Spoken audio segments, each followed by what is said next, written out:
Students इस video दे विच मैं तुहानूं इलैक्ट्रॉनिक्स बारे पढ़ावांगा तो ये वीडियो उन्हां स्टूडेंट्स वास्ते बहुत ही इंपोर्टेंट है जिन्हां स्टूडेंट्स ने PSPCL या फिर PSTCL का एग्जाम फिल किया होया है। तो इस वीडियो दे विच मैं इंपोर्टेंट पॉइंट डिस्कस किए हैं जिहड़े कि एग्जाम के पॉइंट ऑफ व्यू के नाल बहुत ही इंपोर्टेंट ने। सो इस वीडियो नूं लास्ट तक देखियो। आई होप तुसीं बहुत कुछ इस वीडियो तो सीखोगे। तो ये इस तरह के टॉपिक कवर किए हैं जिहड़े प्रीवियस एग्जाम दे विच पूछे गए हैं। सो स्टार्ट करते हैं इंट्रोडक्शन तो। सब तो पहला की है इलैक्ट्रॉनिक्स की हुंदी है। इलैक्ट्रॉनिक्स हुंदी है the branch of science and engineering which deals with the flow of electrons through vacuum और गैस और semiconductor is known as electronics. ठीक है, ये वो ब्रांच है साइंस ते इंजीनियरिंग दी जिहदे विच की है फ्लो ऑफ इलैक्ट्रॉन्स कि इलैक्ट्रॉन का जिहड़ा फ्लो है वो वैक्यूम दे विचों किस तरीके नाल कर रहा है, गैस दे विचों किस तरीके नाल कर रहा है, जां सैमीकंडक्टर दे विचों किस तरीके नाल कर रहा है, तो उहदे नाल डील करना है। ठीक है, ये वो ब्रांच है जिहड़ी डील करती है इलैक्ट्रॉन्स का फ्लो वैक्यूम गैस ते सैमीकंडक्टर दे विचों किस तरह करता पिया है। ठीक, नैक्सट की है एप्लीकेशनस। एप्लीकेशन की है, फर्स्ट एप्लीकेशन हैगी है कम्यूनीकेशन एंड एंटरटेनमेंट, जिमें कि मोबाइल फोन कम्यूनीकेशन च आ जाते हैं, LEDs। ठीक है, ये रेडियो ये जोड़े आप जो इलैक्ट्रॉनिक्स कंपोनेंट यूज़ करते पे हैं तो वो किहड़े हो सकते हैं इलैक्ट्रॉनिक्स कंपोनेंट, जिद्दां सपोज करो ट्रांजिस्टर वगैरह या डायोड वगैरह, तो वो की है इलैक्ट्रॉनिक्स दे ही मतलब कंपोनेंट्स ने। इस करके की है एप्लीकेशनस किहदियां हो जाणगियां वो इलैक्ट्रॉनिक्स दियां। इंडस्ट्रीयल दे विच आपां SCR यूज़ करते हैं DC मशीन की स्पीड कंट्रोल करने वास्ते। नैक्सट की है या फिर कई इंडस्ट्रीज़ दे विच आपां AC तो DC कन्वर्ट करने वास्ते भी यूज़ करते हैं। की कहते अपना इंडस्ट्रीयल एप्लीकेशनस दे विच इलैक्ट्रॉनिक्स नूं यूज़ किया जाता है। ठीक है, उहदे विच भी SCR ही यूज़ करते हैं। डिफेंस दे विच करते हैं जिद्दां रडार वगैरह, ये भी इलैक्ट्रॉनिक्स ही डिवाइसिस ने। उस तो बाद की है मैडिकल साइंसिस। ठीक है, एप्लीकेशन इन मैडिकल दे विच जिद्दां MRI। ठीक है, MRI अल्ट्रासाउंड CT स्कैन, ये सारे की है इलैक्ट्रॉनिक्स तो ही बने हुए मतलब इंस्ट्रूमेंट ने या कंपोनेंट्स ने। उस तो बाद एप्लीकेशनस इन ऑटोमोबाइल के ऑटोमोबाइल नूं स्टार्ट करना, स्टार्टिंग दे विच भी आपां ये जिहड़े यूज़ करते हैं इलैक्ट्रॉनिक्स कंपोनेंट ही यूज़ करते हैं। डिजिटल इलैक्ट्रॉनिक्स आ गई। नैक्सट की है इंस्ट्रूमेंटेशन इंडस्ट्री दे विच यूज़ करते हैं जिद्दां फ्लो मीटर वगैरह, ये सारे किहड़े एप्लीकेशनस ने, ये इलैक्ट्रॉनिक्स के एप्लीकेशनस ने। उस तो बाद की है सोर्स ऑफ इलैक्ट्रिक पावर। ठीक है, इलैक्ट्रिकल पावर के किहड़े सोर्स ने। ठीक है, इलैक्ट्रॉनिक सर्किट दे विच काम करन दे लई, ठीक है, टू वर्क, ठीक है, for any electronic circuit to work काम करने के लिए उन्होंने पावर की जरूरत होंदी है।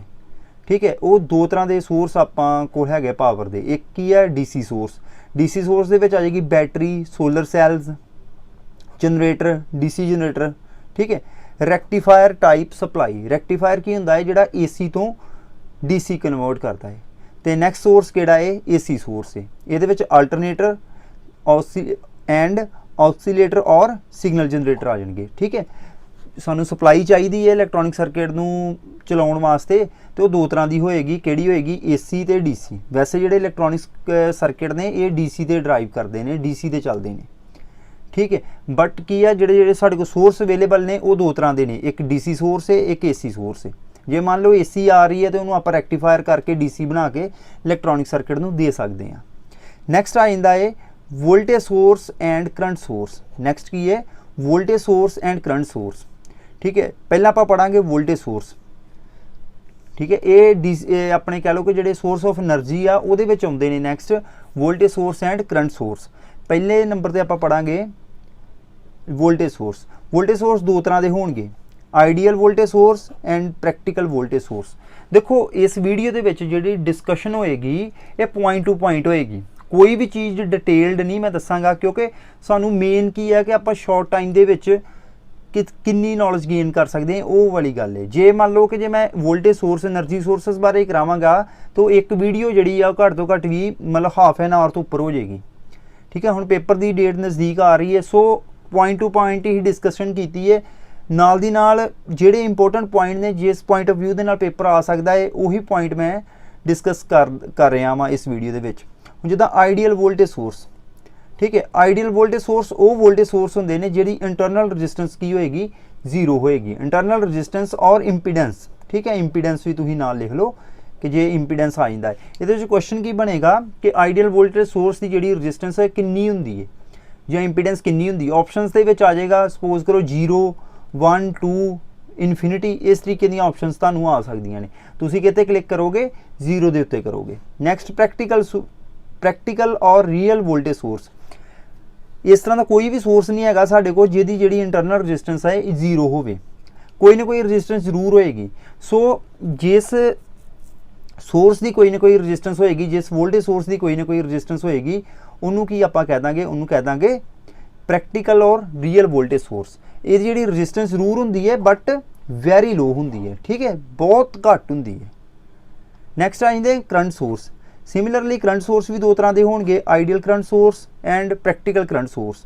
जिहड़ा आइडियल करंट सोर्स होएगा उहदी जिहड़ी इंटरनल इंपीडेंस या फिर जिहड़ी रजिस्टेंस है वो कितनी होएगी, इनफाइनाइट होएगी, इनफाइनाइट होएगी। आज सिंबल है करंट सोर्स का, तो ये पैरलर दे विच रजिस्टेंस लगी होएगी, ठीक है। इनफाइनाइट का मतलब की आ कि लोड नूं करंट चल जे बट जिहड़ी इंटरनल रजिस्टेंस आ उहदे थ्रू ना करंट फ्लो करे। नैक्सट इनफिनिटी रजिस्टेंस लेना बहुत औखा है। इनफिनिटी का मतलब की आ ओपन सर्किट कह लो, ठीक है, ये पॉसीबल नहीं हैगा। सो ये भी प्रैक्टिकल और रियल करंट सोर्स जिहड़ा वा मिलेगा सानू।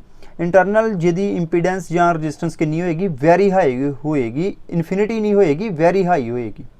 नैक्सट इलैक्ट्रॉनिक्स कंपोनेंट किहड़े-किहड़े हुंदे ने। इलैक्ट्रॉनिक कंपोनेंट्स होणगे, एक पैसिव कंपोनेंट हुंदे ने। पैसिव कंपोनेंट वो कंपोनेंट हुंदे ने जिहड़े सिग्नल नूं प्रोसैस नहीं कर सकते, जिहड़े इलैक्ट्रिकल सिग्नल नूं प्रोसैस या फिर एंपलीफाई नहीं कर सकते, उन्हां नूं असीं कहने आ पैसिव कंपोनेंट्स। उन्हां नूं की कहांगे, पैसिव कंपोनेंट्स।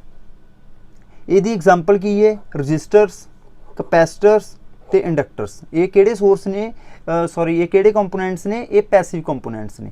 नैक्सट गल करिए एक्टिव कंपोनेंट्स की। एक्टिव कंपोनेंट्स वो कंपोनेंट्स हुंदे ने जिहड़े इलैक्ट्रिकल सिग्नल नूं एंपलीफाई या फिर प्रोसैस कर सकते हैं, उन्होंने की असी कहांगे एक्टिव कंपोनेंट्स कहांगे। Which are capable of amplifying और प्रोसैसिंग एन इलैक्ट्रिकल सिग्नल, उन्होंने की कह देंगे आपां एक्टिव कंपोनेंट्स कह देंगे। इहदी एग्जांपल की ने, वैक्यूम ट्यूब्स ने, गैस ट्यूब्स ने, सैमीकंडक्टर्स ने। सैमीकंडक्टर दे विच आ जाएगा ट्रांजिस्टर, डायोड, क्योंकि ट्रांजिस्टर की करता है, इनू वीक सिग्नल देने आ तो ये की करता है, सिग्नल एंपलीफाई करके सानू दे दिंदा है। इहदे विच की है, ट्रांजिस्टर आ जाएगा, डायोड आ जाएंगे, ठीक है। एक यदि एग्जांपल है, ये एक्टिव कंपोनेंट्स की एग्जांपल है। नैक्सट आ गया एटॉमिक स्ट्रक्चर। क्योंकि सैमीकंडक्टर फिजिक्स पढ़न लगे हैं तो एटॉमिक स्ट्रक्चर बारे सानू थोड़ा बहुता पता होना चाहिए है। हुण कोई भी अपना कह लो कि सबसटेंस है, कोई भी मटीरियल है, वो छोटे तो छोटे एटम मटीरियल कह लो कि छोटे तो छोटा पार्ट जिहड़ा जिन्होंने एटम कहते हैं उत्तों मिल के बनया हुंदा है। तो एटम के किन्ने पार्ट होणगे, दो पार्ट होणगे, एक नूं कह दांगे न्यूक्लीयस ते एक नूं कह दांगे एक्स्ट्रा न्यूक्लीयस। जिहड़ा न्यूक्लीयस हुंदा वा उहदे विच एक ते न्यूट्रॉन्स हुंदे ने जिहते कोई चार्ज नहीं हुंदा, एक प्रोटॉन्स हुंदे ने जिहते पॉजिटिव चार्ज हुंदा है, ठीक है। इहदी जिहड़ी वैल्यू होएगी ये कितनी है, 1.602 इंटू 10⁻⁻19 कूलम। नैक्सट जिहड़ा एक्स्ट्रा न्यूक्लीयस है, हुण न्यूक्लीयस किहड़ा होएगा, सेंट्रल पार्ट होएगा, ठीक है। जिहड़ा सेंट्रल पार्ट है उन्होंने कहते हैं न्यूक्लीयस, ओके। एक्स्ट्रा न्यूक्लीयस किहड़ा है, जिहड़ा रिवॉल्व करता पिया है सेंट्रल पार्ट दे आले दुआले, उन्होंने की कह देंगे एक्स्ट्रा न्यूक्लीयस। हुण एक्स्ट्रा न्यूक्लीयस किहड़ा दे विच की होएगे, इलैक्ट्रॉन्स होणगे। एक्स्ट्रा न्यूक्लीयस दे विच की होणगे, इलैक्ट्रॉन्स होणगे। ते इत्ते किहड़ा चार्ज होएगा, नैगेटिव होएगा। ते इहदी जिहड़ी वैल्यू है कितनी होएगी, नैगेटिव बट इक्वल टू जिहड़ा इत्ते चार्ज होएगा उहदी वैल्यू कितनी होएगी, नैगेटिव होएगी बट प्रोटॉन्स ते सेम होएगी, 1.602 इंटू 10⁻⁻19 कूलम। नैक्सट गल करते हैं आपां एनर्जी बैंड्स की, ठीक है। एनर्जी बैंड की है, the range of energies possessed by electrons of the same orbit in a solid is known as energy band. ये तीन तरह के होंगे ने, ठीक है। एक कह लो कि वैलेंस, कंडक्शन ते forbidden energy gap, forbidden energy gap. हुण क्लासीफाई आपां करते हैं सॉलिड्स नूं आपां, सॉलिड्स का मतलब कि सैमीकंडक्टर, ठीक है। सॉलिड्स का मतलब की आ सैमीकंडक्टर, इंसुलेटर, ते जिहड़े सॉलिड मतलब मटीरियल हुंदे ने उहदी गल करनी है। ते नैक्सट की है कंडक्टर। हुण इंसुलेटर किहड़े मटीरियल हुंदे ने जिहड़े करंट नूं अपने विचों पास नहीं होण दिंदे। इंसुलेटर्स ਕਿਹੜੇ ਮਟੀਰੀਅਲ ਹੁੰਦੇ ਨੇ, ਕਿਹੜੇ ਸਬਸਟੈਂਸ ਹੁੰਦੇ ਨੇ ਜਿਹੜੇ ਕਰੰਟ ਨੂੰ ਆਪਣੇ ਵਿੱਚੋਂ ਪਾਸ ਨਹੀਂ ਹੁੰਦੇ, ਉਹਨੂੰ ਕੀ ਅਸੀਂ ਕਵਾਂਗੇ, ਇਨਸੂਲੇਟਰ ਕਵਾਂਗੇ। ਤੇ ਇਹਨਾਂ ਦੇ ਵਿੱਚ ਜਿਹੜਾ ਫੋਰਬਿਡਨ એનર્ਜੀ ਗੈਪ ਹੁੰਦਾ ਹੈ, ਫੋਰਬਿਡਨ એનર્ਜੀ ਗੈਪ, ਆ ਦੇਖ ਲਓ ਆ ਡਾਇਗਰਾਮ ਦੇ ਨਾਲ ਮੈਂ ਤੁਹਾਨੂੰ ਸਮਝਾ ਦਿੰਦਾ ਵਾਂ ਕਿ ਕਿਹੜਾ ਹੈ, ਆ ਹੁੰਦਾ ਹੈ ਵੈਲੈਂਸ ਬੈਂਡ ਤੇ ਆ ਕਿਹੜਾ ਹੈ, ਇਹ ਹੁੰਦਾ ਹੈ ਕੰਡਕਸ਼ਨ ਬੈਂਡ। ਤੇ ਇਹਨਾਂ ਦੇ ਵਿੱਚ ਕੋਈ ਨਾ ਕੋਈ ਗੈਪ ਹੋਏਗਾ, ਠੀਕ ਹੈ। ਇਸ ਗੈਪ ਨੂੰ ਕਹਿ ਦਾਂਗੇ ਫੋਰਬਿਡਨ એનર્ਜੀ ਗੈਪ। ਤੇ ਜਿਹੜਾ ਇਨਸੂਲੇਟਰ ਹੋਏਗਾ ਉਹਦਾ એનર્ਜੀ ਗੈਪ ਬਹੁਤ ਜ਼ਿਆਦਾ ਹੁੰਦਾ ਹੈ, ਉਹਦਾ 8 ਇਲੈਕਟ੍ਰੋਨ ਵੋਲਟ ਤੋਂ 15 ਇਲੈਕਟ੍ਰੋਨ ਵੋਲਟ ਤੱਕ ਹੋ ਸਕਦਾ ਹੈ। ਕਿ ਮਤਲਬ ਕਿ ਇੰਨੀ એનર્ਜੀ ਚਾਹੀਦੀ ਹੈ ਇੱਕ ਇਲੈਕਟ੍ਰੋਨ ਨੂੰ ਵੈਲੈਂਸ ਬੈਂਡ ਤੋਂ ਕੰਡਕਸ਼ਨ ਬੈਂਡ ਦੇ ਵਿੱਚ ਜਾਣ ਦੇ ਲਈ। ਨੈਕਸਟ ਗੱਲ ਕਰੀਏ ਆਪਾਂ ਕੰਡਕਟਰਸ ਦੀ। ਕੰਡਕਟਰਸ ਉਹ ਮਟੀਰੀਅਲ ਹੁੰਦਾ ਹੈ ਜਾਂ ਉਹ ਮਤਲਬ ਸਬਸਟੈਂਸ ਹੈ ਜਿਹੜਾ ਕਰੰਟ ਨੂੰ ਆਪਣੇ ਵਿੱਚੋਂ ਪਾਸ ਹੋਣ ਦਿੰਦਾ ਹੈ, ਈਜ਼ੀਲੀ ਪਾਸ ਹੋਣ ਦਿੰਦਾ ਹੈ, ਠੀਕ ਹੈ।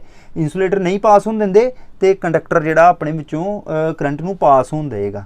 ਤੇ ਇਹਦੇ ਵਿੱਚ ਜਿਹੜਾ ਵੈਲੈਂਸ ਬੈਂਡ ਹੋਏਗਾ, ਸਪੋਜ਼ ਕਰੋ ਇਹ ਵੈਲੈਂਸ ਬੈਂਡ ਹੈ ਤੇ ਇਹਨੇ ਓਵਰਲੈਪ ਕੀਤਾ ਹੁੰਦਾ ਹੈ ਕੰਡਕਸ਼ਨ ਬੈਂਡ ਨੂੰ, ਇਹਨੇ ਓਵਰਲੈਪ ਕੀਤਾ ਹੁੰਦਾ ਹੈ ਕੰਡਕਸ਼ਨ ਬੈਂਡ ਨੂੰ, ਠੀਕ ਹੈ। ਮਤਲਬ ਕਹਿਣ ਤੋਂ ਭਾਵ ਇਹ ਆ ਕਿ ਜਿਹੜਾ ਇਹਦਾ ਫੋਰਬਿਡਨ એનર્ਜੀ ਗੈਪ ਹੋਏਗਾ ਉਹ ਕਿੰਨਾ ਹੋਏਗਾ, 0 ਹੋਏਗਾ। ਨੰਬਰ 3 ਜਿਹੜਾ ਹੈਗਾ ਏ, ਇਹਦੇ ਵਿੱਚ ਹੁਣ ਤੁਸੀਂ ਦੇਖੋ ਕਿ ਜਿਹੜਾ ਸੈਮੀਕੰਡਕਟਰ ਹੁੰਦਾ ਹੈ ਇਹਦੀ ਜਿਹੜੀ ਪ੍ਰੋਪਰਟੀ ਹੁੰਦੀ ਹੈ ਇਲੈਕਟ੍ਰੀਕਲ ਕੰਡਕਟੀਵਿਟੀ ਹੁੰਦੀ ਹੈ, ਠੀਕ ਹੈ। ਇਲੈਕਟ੍ਰੀਕਲ ਜਿਹੜੀ ਕੰਡਕਟੀਵਿਟੀ ਹੁੰਦੀ ਹੈ ਉਹ ਕੰਡਕਟਰ ਤੇ ਇਨਸੂਲੇਟਰ ਦੇ ਵਿੱਚ ਹੋਏਗੀ, ਠੀਕ ਹੈ। Whose electrical conductivity lies in between conductors and insulators, ਉਹਨੂੰ ਕੀ ਆਪਾਂ ਕਹਿ ਦਾਂਗੇ, ਸੈਮੀਕੰਡਕਟਰਸ। ਹੁਣ ਇਹਦੇ ਵਿੱਚ ਜਿਹੜਾ ਫੋਰਬਿਡਨ એનર્ਜੀ ਗੈਪ ਹੋਏਗਾ ਉਹ ਕਿੰਨਾ ਹੋਏਗਾ, 1 ਇਲੈਕਟ੍ਰੋਨ ਵੋਲਟ ਨੀਅਰਲੀ, ਠੀਕ ਹੈ, 1 ਇਲੈਕਟ੍ਰੋਨ ਵੋਲਟ ਦੇ ਲਾਗੇ ਹੋਏਗਾ, ਓਕੇ। ਹੁਣ ਗੱਲ ਕਰੀਏ ਆਪਾਂ ਪ੍ਰੋਪਰਟੀਜ਼ ਦੀ। ਕਿਹੜੇ ਕਿਹੜੇ ਮਟੀਰੀਅਲ ਹੋ ਸਕਦੇ ਨੇ semiconductor, carbon, silicon, germanium, selenium and sulphur. ਇਹ ਕਿਹੜੇ ਨੇ, ਇਹ ਕਿਹੜੇ ਮਟੀਰੀਅਲ ਨੇ, ਇਹ ਸੈਮੀਕੰਡਕਟਰਸ ਨੇ, ਠੀਕ ਹੈ, ਇਹ ਸੈਮੀਕੰਡਕਟਿੰਗ ਮਟੀਰੀਅਲ ਨੇ। ਹੁਣ ਪ੍ਰੋਪਰਟੀਜ਼ ਦੇ ਵਿੱਚ ਕੀ ਹੈ, ਸਭ ਤੋਂ ਪਹਿਲਾਂ ਆਪਾਂ ਦੇਖਦੇ ਹਾਂ ਕਿ ਇਹ ਸੈਮੀਕੰਡਕਟਰ ਹੁੰਦੇ ਕੀ ਨੇ। ਸੈਮੀਕੰਡਕਟਰ ਉਹ ਮਟੀਰੀਅਲ ਨੇ ਜਿਨ੍ਹਾਂ ਦੀ ਰੈਜ਼ਿਸਟਿਵਿਟੀ ਇਨ ਬਿਟਵੀਨ, ਮਤਲਬ ਕਿਹਦੇ ਵਿੱਚ ਹੁੰਦੀ ਹੈ, ਕੰਡਕਟਰਸ ਤੇ ਇਨਸੂਲੇਟਰ ਦੇ ਵਿੱਚ, ਠੀਕ ਹੈ, ਆਰ ਨੋਨ ਐਜ਼ ਸੈਮੀਕੰਡਕਟਰ। ਨਾ ਤੇ ਇਹ ਪਰਫੈਕਟ ਕੰਡਕਟਰ ਹੁੰਦੇ ਨੇ, ਨਾ ਹੀ ਇਹ ਪਰਫੈਕਟ ਇਨਸੂਲੇਟਰ ਹੁੰਦੇ ਨੇ। ਮੰਨ ਲਓ ਕਿ ਪਹਿਲਾਂ ਇਹ ਇਨਸੂਲੇਟਰ ਦੀ ਤਰ੍ਹਾਂ ਬਿਹੇਵ ਕਰਦੇ ਪਏ ਨੇ, ਜਦੋਂ ਆਪਾਂ ਥੋੜੀ ਜਿਹੀ ਇਹਨੂੰ એનર્ਜੀ ਦੇ ਦਾਂਗੇ ਤੇ ਕੰਡਕਟਰ ਬਣ ਜਾਣਗੇ, ਓਕੇ। ਹੁਣ ਪਹਿਲੀ ਇਹਦੀ ਪ੍ਰੋਪਰਟੀ ਕੀ ਆ ਕਿ ਜਿਹੜੀ ਇਹਦੇ ਵਿੱਚ ਇਹਦੀ ਰੈਜ਼ਿਸਟਿਵਿਟੀ ਹੁੰਦੀ ਹੈ, ਸੈਮੀਕੰਡਕਟਰ ਦੀ ਜਿਹੜੀ ਰੈਜ਼ਿਸਟਿਵਿਟੀ ਹੈ ਇਹ ਲੈਸ ਦੈਨ ਹੁੰਦੀ ਹੈ ਇਨਸੂਲੇਟਰ ਨਾਲੋਂ, ਕਿ ਜਿੰਨੀ ਇਨਸੂਲੇਟਰ ਦੇ ਲਈ ਸਾਨੂੰ ਰੈਜ਼ਿਸਟਿਵਿਟੀ ਚਾਹੀਦੀ ਹੈ ਉਹਦੇ ਨਾਲੋਂ ਘੱਟ ਹੁੰਦੀ ਹੈ, ਬਟ ਮੋਰ ਦੈਨ ਆ ਕੰਡਕਟਰ, ਬਟ ਕੰਡਕਟਰ ਦੇ ਨਾਲ ਜ਼ਿਆਦਾ ਹੁੰਦੀ ਹੈ, ਠੀਕ ਹੈ। ਕੰਡਕਟਰ ਦੀ ਘੱਟ ਹੋਣੀ ਚਾਹੀਦੀ ਹੈ ਨਾ, ਬਸ ਉਸ ਹਿਸਾਬ ਦੇ ਨਾਲ ਕੀ ਆ, ਇਹਦੀ ਕੰਡਕਟਿਵਿਟੀ ਜਿਹੜੀ ਆ ਰੈਜ਼ਿਸਟਿਵਿਟੀ ਜ਼ਿਆਦਾ ਹੈ, ਠੀਕ ਹੈ। ਜੇ ਆਪਾਂ ਕੰਡਕਟਰ ਦੀ ਗੱਲ ਕਰੀਏ ਤਾਂ ਰੈਜ਼ਿਸਟਿਵਿਟੀ ਜ਼ਿਆਦਾ ਹੈ, ਤੇ ਜੇ ਇਨਸੂਲੇਟਰ ਦੀ ਗੱਲ ਕਰੀਏ ਤਾਂ ਰੈਜ਼ਿਸਟਿਵਿਟੀ ਜਿੰਨੀ ਚਾਹੀਦੀ ਹੈ ਉਨੀ ਨਹੀਂ ਹੈ, ਠੀਕ ਹੈ। ਸੈਕੰਡ ਪ੍ਰੋਪਰਟੀ ਕੀ ਆ ਕਿ ਇਹ negative temperature coefficient of resistance ਹੁੰਦੇ ਨੇ। ਇਹਦਾ ਮਤਲਬ ਕੀ ਹੈ, ਜੇਕਰ ਟੈਂਪਰੇਚਰ ਵਧਾਵਾਂਗੇ ਤੇ ਇਹਨਾਂ ਦੀ ਰੈਜ਼ਿਸਟੈਂਸ ਜਿਹੜੀ ਆ ਘਟ ਜਾਏਗੀ। ਨੈਕਸਟ ਕੀ ਆ, ਜਦੋਂ ਇਹਦੇ ਵਿੱਚ ਕੀ ਕਹਿੰਦੇ ਆ, ਸੈਮੀਕੰਡਕਟਰ ਦੇ ਵਿੱਚ ਕੋਈ ਨਾ ਕੋਈ ਆਪਾਂ ਮੈਟੈਲਿਕ ਇੰਪਿਓਰਿਟੀ ਐਡ ਕਰ ਦਿੰਦੇ ਆ, ਤੇ ਉਹਦੇ ਨਾਲ ਕੀ ਹੁੰਦਾ ਵਾ ਕਿ ਇਹਦੀ ਜਿਹੜੀ ਕਰੰਟ ਕੰਡਕਟਿੰਗ ਪ੍ਰੋਪਰਟੀਜ਼ ਨੇ ਉਹ ਚੇਂਜ ਹੋ ਜਾਂਦੀਆਂ ਨੇ, ਠੀਕ ਹੈ। ਉਹਦੀਆਂ ਜਿਹੜੀਆਂ ਕਰੰਟ ਕੰਡਕਟਿੰਗ ਪ੍ਰੋਪਰਟੀਜ਼ ਨੇ ਉਹ ਕਾਫੀ ਚੇਂਜ ਹੋ ਜਾਣਗੀਆਂ, ਓਕੇ। 3 ਪ੍ਰੋਪਰਟੀਜ਼ ਨੇ ਕਿ ਇਹਦੀਆਂ ਸੈਮੀਕੰਡਕਟਰ ਦੀਆਂ। ਹੁਣ ਬੌਂਡਸ ਕਿਹੜੇ ਕਿਹੜੇ ਹੁੰਦੇ ਨੇ ਇਹਦੇ ਵਿੱਚ, ਠੀਕ ਹੈ। ਬੌਂਡਸ ਕੀ ਹੁੰਦਾ ਹੈ ਕਿ ਬੌਂਡਸ ਹੁੰਦੇ ਨੇ, bonds are formed by sharing. ਹੁਣ ਮੰਨ ਲਓ ਕਿ ਸਾਡੇ ਕੋਲ ਜੇ ਸਿਲੀਕੋਨ ਦੀ ਗੱਲ ਕਰੀਏ, ਜੇ ਸੈਮੀਕੰਡਕਟਰ ਦੀ ਗੱਲ ਕਰੀਏ, ਉਹ ਆਪਸ 'ਚ ਜੁੜੇ ਹੋਏ ਨਾ ਸਾਰੇ ਜਿਹੜੇ ਐਟਮ ਨੇ, ਠੀਕ ਹੈ, ਉਹਨੂੰ ਕਹਿੰਦੇ ਨੇ ਬੌਂਡ। ਉਹਨੂੰ ਕੀ ਕਹਿੰਦੇ ਨੇ, bond. In semiconductors bond are formed by sharing of valence electron. ਤੇ ਇਹਦੇ ਵਿੱਚ ਕੀ ਹੁੰਦਾ ਹੈ, ਸਾਨੂੰ ਪਤਾ ਹੈ ਕਿ ਜਿਹੜੇ ਆਪਣਾ ਸੈਮੀਕੰਡਕਟਰ ਹੈ ਇਹ ਟੈਟਰਾਵੈਲੈਂਟ ਆਪਣਾ ਕਹਿ ਲਓ ਕਿ ਮਟੀਰੀਅਲ ਹੈ, ਟੈਟਰਾਵੈਲੈਂਟ ਹੁੰਦਾ ਹੈ। ਟੈਟਰਾਵੈਲੈਂਟ ਦਾ ਮਤਲਬ ਕਿ ਇਹਦੇ ਜਿਹੜੇ ਲਾਸਟ ਸ਼ੈਲ ਦੇ ਵਿੱਚ ਕਿੰਨੇ ਹੋਣਗੇ, ਵੈਲੈਂਸ ਸ਼ੈਲ ਦੇ ਵਿੱਚ ਕਿੰਨੇ ਇਲੈਕਟ੍ਰੋਨਸ ਹੋਣਗੇ, 4 ਹੋਣਗੇ। ਇਹਨੇ ਇਸ ਤਰੀਕੇ ਦੇ ਨਾਲ ਸ਼ੇਅਰ ਕੀਤਾ ਹੁੰਦਾ ਤੇ ਦੂਜਾ ਜਿਹੜਾ ਐਟਮ ਆਪਸ ਦੇ ਨਾਲ ਜੋੜਿਆ ਹੁੰਦਾ ਹੈ, ਠੀਕ ਹੈ। ਆ ਤੁਸੀਂ ਦੇਖ ਸਕਦੇ ਜੇ ਡਾਇਗਰਾਮ ਦੇ ਵਿੱਚ, ਤੇ ਇਹਨੇ ਆਪਸ 'ਚ ਇਹਨੂੰ ਇਸ ਤਰ੍ਹਾਂ ਆਪਾਂ ਜੋੜਿਆ ਹੈ। ਇਸ ਕਰਕੇ ਇਹਦੇ ਵਿੱਚ ਜਿਹੜਾ ਬੌਂਡ ਹੈ ਕਿੱਦਾਂ ਬਣਦਾ ਹੈ, bonds are formed by sharing of valence electrons. Such bonds are called covalent bonds. ਇਹਨੂੰ ਕੀ ਕਹਿੰਦੇ ਆਪਾਂ, covalent bond ਕਵਾਂਗੇ, ਠੀਕ ਹੈ। ਸੈਮੀਕੰਡਕਟਰਸ ਦੇ ਵਿੱਚ ਕਿਹੜਾ ਬੌਂਡ ਹੁੰਦਾ ਹੈ, covalent bonds। ਹੁਣ ਕਿਹੜੇ ਮਟੀਰੀਅਲ ਜਿਹੜੇ ਆ ਆਪਾਂ ਕਾਮਨਲੀ ਯੂਜ਼ ਕਰਦੇ ਆ, ਠੀਕ ਹੈ। ਇੱਕ ਕਰਾਂਗੇ ਸਿਲੀਕੋਨ ਤੇ ਦੂਜਾ ਕੀ ਹੈ, ਜ਼ਰਮੇਨੀਅਮ। ਹੁਣ ਸਿਲੀਕੋਨ ਜਿਹੜਾ ਵਾ ਉਹਦਾ ਜਿਹੜਾ ਨੰਬਰ ਹੈ, ਐਟੋਮਿਕ ਨੰਬਰ ਹੈ, ਉਹ ਹੈਗਾ 14, ਤੇ ਜਿਹੜਾ ਜ਼ਰਮੇਨੀਅਮ ਹੈ ਉਹਦਾ ਹੈਗਾ ਵੇ 32 ਜਿਹੜਾ ਫੋਰਬਿਡਨ એનર્ਜੀ ਗੈਪ ਹੈ ਠੀਕ ਹੈ ਫੋਰਬਿਡਨ એનર્ਜੀ ਗੈਪ ਦਾ ਮਤਲਬ ਜਿਹੜਾ ਵੈਲੈਂਸ ਬੈਂਡ ਤੇ ਕੰਡਕਸ਼ਨ ਬੈਂਡ ਦੇ ਵਿੱਚ ਜਿਹੜਾ એનર્ਜੀ ਗੈਪ ਹੈ ਉਹ ਸਿਲੀਕੋਨ ਦੇ ਵਿੱਚ ਹੈਗਾ 1.1 ਇਲੈਕਟ੍ਰੋਨ ਵੋਲਟ ਤੇ ਜਰਮੇਨੀਅਮ ਦੇ ਵਿੱਚ ਹੈਗਾ ਵਾ 0.72 electron volt 0.72 electron volt okay ਹੁਣ ਹੋਲ ਕੀ ਹੁੰਦਾ ਹੈ ਹੁਣ ਗੱਲ ਕਰਦੇ ਹਾਂ ਹੋਲ ਦੀ ਜਦੋਂ ਵੈਲੈਂਸ ਬੈਂਡ ਤੋਂ ਠੀਕ ਹੈ ਮੈਂ ਤੁਹਾਨੂੰ ਦੱਸਿਆ ਹੀ ਕਿ ਆ ਵੈਲੈਂਸ ਬੈਂਡ ਹੈ ਠੀਕ ਹੈ ਜਦੋਂ ਵੈਲੈਂਸ ਬੈਂਡ ਤੋਂ ਕੋਈ ਇਲੈਕਟ੍ਰੋਨ ਕੰਡਕਸ਼ਨ ਬੈਂਡ ਦੇ ਵਿੱਚ ਚਲ ਜਾਂਦਾ ਹੈ ਠੀਕ ਹੈ ਜਦੋਂ ਕੋਈ ਇਲੈਕਟ੍ਰੋਨ ਵੈਲੈਂਸ ਬੈਂਡ ਤੋਂ ਠੀਕ ਹੈ ਇਹ VC ਲਿਖਤਾ ਇੱਥੇ ਇਹਦਾ ਮਤਲਬ ਕਿ ਵੈਲੈਂਸ ਬੈਂਡ ਤੋਂ ਕੰਡਕਸ਼ਨ ਬੈਂਡ ਦੇ ਵਿੱਚ ਚਲਾ ਜਾਂਦਾ ਹੈ ਕੰਡਕਸ਼ਨ ਬੈਂਡ ਦੇ ਵਿੱਚ ਚਲਾ ਜਾਂਦਾ ਹੈ ਮਗਰ ਆਪਣੇ ਇੱਕ ਵੈਕੈਂਸੀ ਛੱਡ ਜਾਂਦਾ ਹੈ ਠੀਕ ਹੈ ਖਾਲੀ ਜਗ੍ਹਾ ਛੱਡ ਜਾਂਦਾ ਹੈ ਉਹਨੂੰ ਕਹਿੰਦੇ ਨੇ ਹੋਲ ਉਹਨੂੰ ਕੀ ਕਹਾਂਗੇ ਆਪਾਂ ਹੋਲ ਕਹਿ ਦਾਂਗੇ ਨੈਕਸਟ ਆ ਜਾਂਦਾ ਹੈ ਲਾਈਫ ਟਾਈਮ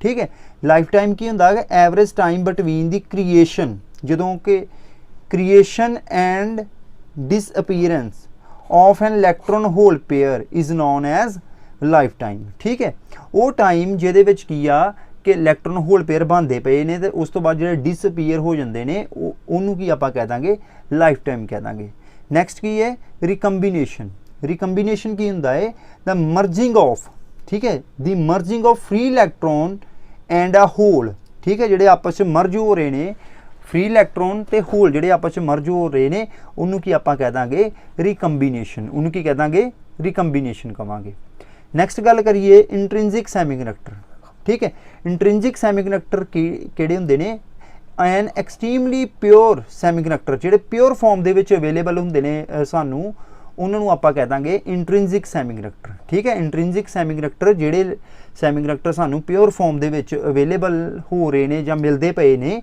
ਉਹਨਾਂ ਨੂੰ ਕੀ ਅਸੀਂ ਕਵਾਂਗੇ ਇੰਟ੍ਰਿੰਸਿਕ ਸੈਮੀਕੰਡਕਟਰ ਨੈਕਸਟ ਗੱਲ ਕਰਦੇ ਆ ਐਕਸਟ੍ਰਿੰਸਿਕ ਸੈਮੀਕੰਡਕਟਰ ਕਿਹੜੇ ਸੈਮੀਕੰਡਕਟਰਸ ਹੁੰਦੇ ਨੇ ਜਿਨ੍ਹਾਂ ਦੇ ਵਿੱਚ ਆਪਾਂ ਇੰਪਿਉਰਿਟੀ ਐਡ ਕਰ ਦਿੰਦੇ ਆ ਠੀਕ ਹੈ ਤੇ ਉਹ ਕੀ ਹੋ ਜਾਂਦੇ ਨੇ ਥੋੜੇ ਇੰਪਿਓਰ ਹੋ ਜਾਂਦੇ ਨੇ ਠੀਕ ਹੈ ਉਹ ਸੈਮੀਕੰਡਕਟਰ ਜਿਨ੍ਹਾਂ ਦੇ ਵਿੱਚ ਅਸੀਂ ਇੰਪਿਉਰਿਟੀ ਐਡ ਕਰ ਦਿੰਦੇ ਆ ਕਿਉਂ ਐਡ ਕਰਦੇ ਆ ਉਹਦੀ ਜਿਹੜੀ ਕੰਡਕਟਿਵ ਪ੍ਰੋਪਰਟੀਜ਼ ਚੇਂਜ ਕਰਨ ਵਾਸਤੇ ਉਹਨੂੰ ਕੀ ਅਸੀਂ ਕਹਿ ਦਾਂਗੇ extrinsic semiconductor a semiconductor to which an impurity at controlled rate is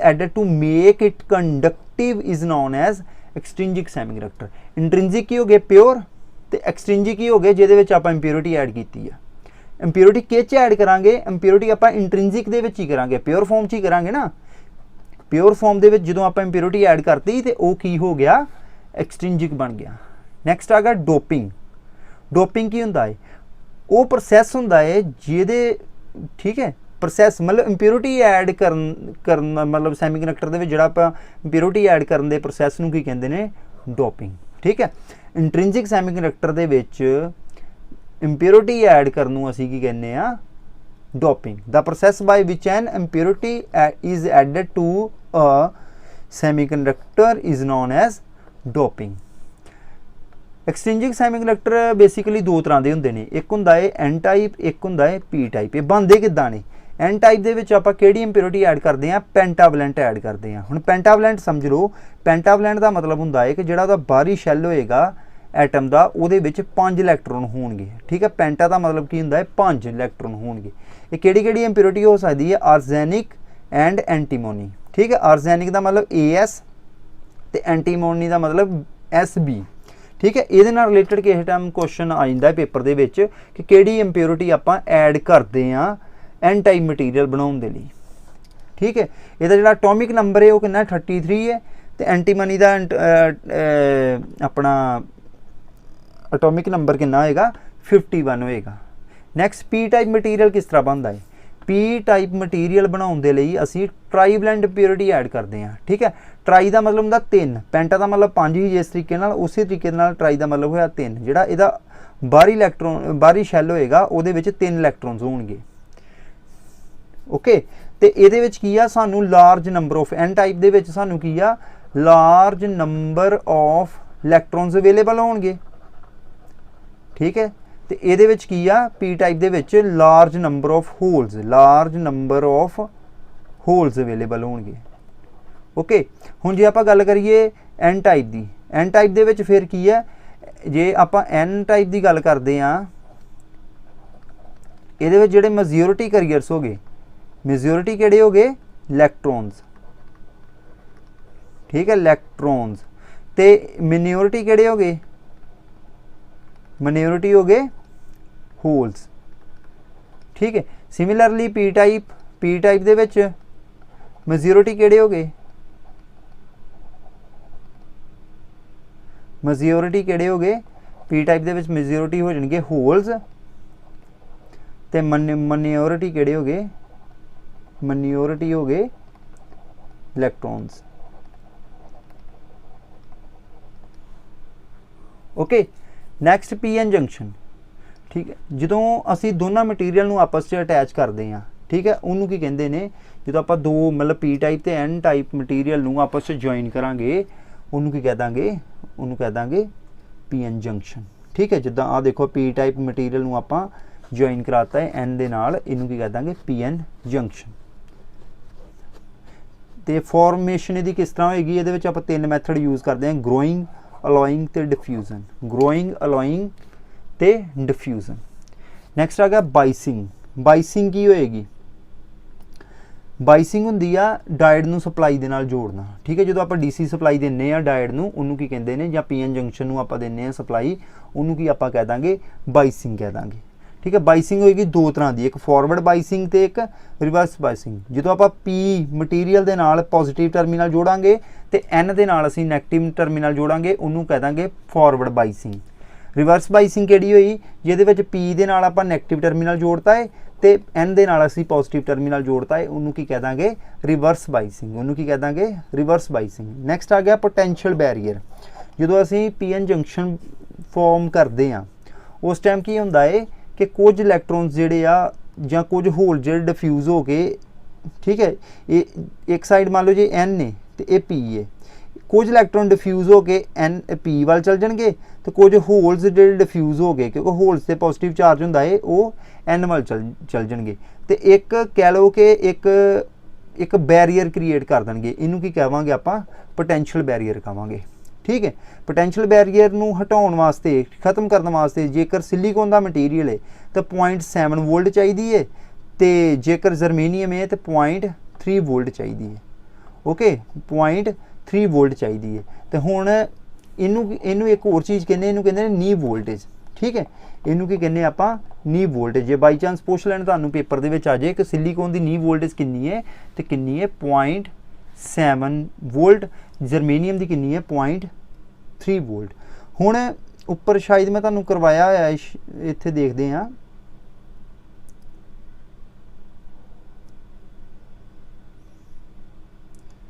ठीक है। ये मैं तुहानूं दस्सिया ही जदों आपां किहड़े मटीरियल यूज़ करते हैं, बॉन्ड दे विच भी इत्थे नहीं लिखिया गया, चलो कोई गल नहीं, मैं तुहानूं इत्थे दोबारा लिख दिंदा वा। जेकर साडे कोल सिलिकॉन दा मटीरियल है, ठीक है, जिहड़ा उहदा एनर्जी गैप होएगा सिलिकॉन दा, ठीक है, जेकर साडे कोल सिलिकॉन दा मटीरियल है, ठीक है, सिलिकॉन दा जिहड़ा फॉरबिडन एनर्जी गैप होएगा वो होएगा 1.1 इलैक्ट्रॉन वोल्ट, 1.1 लिखिया है देखो, ठीक है, 1.1 इलैक्ट्रॉन वोल्ट, ये कितना है 0.72 इलैक्ट्रॉन वोल्ट, ठीक है। ये दे विच तो जिहड़ा मैं उत्थे हुण लिखवाई वैल्यू कन्फ्यूज़ नहीं होना, इत्थे आपां गल कीती है फॉरबिडन एनर्जी गैप की, ठीक है, तो उत्थे असीं गल करदे पे हां इस जगह के उत्ते पोटेंशियल बैरीयर की, ओके, नी वोल्टेज की, दोनों अलग अलग ने। हुण जदों पी एन जंक्शन, ठीक है, सैमीकंडक्टर डायोड आ गया। नैक्सट पी एन जंक्शन नूं सैमीकंडक्टर डायोड भी कहते हैं, ठीक है। इहदा की है, इस पार्ट नूं आपां पॉजिटिव टर्मिनल कर देंगे, जिस साइड दे बाहर है वो की होएगा नैगेटिव। नैक्सट करैक्टरिस्टिक्स इस दे विच की है कि जदों आपां स्टार्टिंग दे विच करंट नहीं फ्लो करेगा, क्योंकि पोटेंशियल बैरीयर बनया होया है, आप वोल्टेज वधा रहे हैं। मान लो ये जे जर्मेनियम मटीरियल है, ठीक है, जर्मेनियम का मैं तुहानूं कितना लिखवाया ही, जर्मेनियम का हैगा वा 0.3, इत्थे की है जो 0.3 आया तो की होया, करंट जिहड़ा एप्रीशिएबली मतलब वध गया, मतलब अब्रप्टली वध गया, अच्छा, ठीक है, करंट जिहड़ा एकदम वध गया, ओके, समझ लग गई है की होया की है कि पहला वोल्टेज आ जिहड़ा आ करंट वधदा पिया, ये ड्रॉप है, ठीक है, इनू कहंदे लीकेज करंट, ठीक है, लीकेज करंट जिहड़ा वा ये शो हो रहा है। बट जदों की होया कि अचानक मतलब जो 3.3 ते पहुँचे, अचानक ही वध गया। इस तरीके दे नाल जे इत्थे साडे कोल सिलिकॉन मटीरियल हुंदा ते उन्हें 0.7 ते जाके वध जाना ही अचानक। ठीक, ओके। इसलिए आप सिलिकॉन मटीरियल ज़्यादातर यूज़ करते हैं क्योंकि 0.3 वोल्ट बड़ी घट है मतलब पोटेंशियल बैरीयर, इस करके कि 0.7 वोल्ट यूज़ करते हैं कि थोड़ी जी एनर्जी जी वध आपां दईए तो फिर ही साडा जिहड़ा डायोड आ वो ऑपरेट करना स्टार्ट करे। ठीक है, रिवर्स दे विच की हुंदा है, रिवर्स दे विच भी यही हुंदा कि एक वैल्यू इदां दी आउंदी है जदों करंट जिहड़ा अचानक वध जांदा है, इहनूं कहंदे ने रिवर्स करैक्टरिस्टिक्स। नैक्सट आ गया रैक्टीफायर। रैक्टीफायर की हुंदा है जिहड़ा एसी, ठीक है, एसी सप्लाई नूं DC supply they which convert करदा है, उहनूं की कहंदे ने रैक्टीफायर। टाइप्स ऑफ रैक्टीफायर, ठीक है, दो तरह के हुंदे ने, हाफ वेव ते फुल वेव। हाफ वेव दे विच सिर्फ एक ही टाइप है तो फुल वेव दे विच दो टाइप्स होंगे, किहड़ा, एक ब्रिज रैक्टीफायर ते एक सेंटर टैप रैक्टीफायर। अगे कंपैरिजन लिखिया है, कंपैरिजन मैं तुहानूं करवाना वा, ठीक है, किहड़ा एक अपना कह लो कि ब्रिज रैक्टीफायर हुंदा है फुल वेव दे विच, एक सेंटर टैप। नैक्सट आ गया रिपल फैक्टर। रिपल फैक्टर की हुंदा है RMS value of AC component to the value of DC component.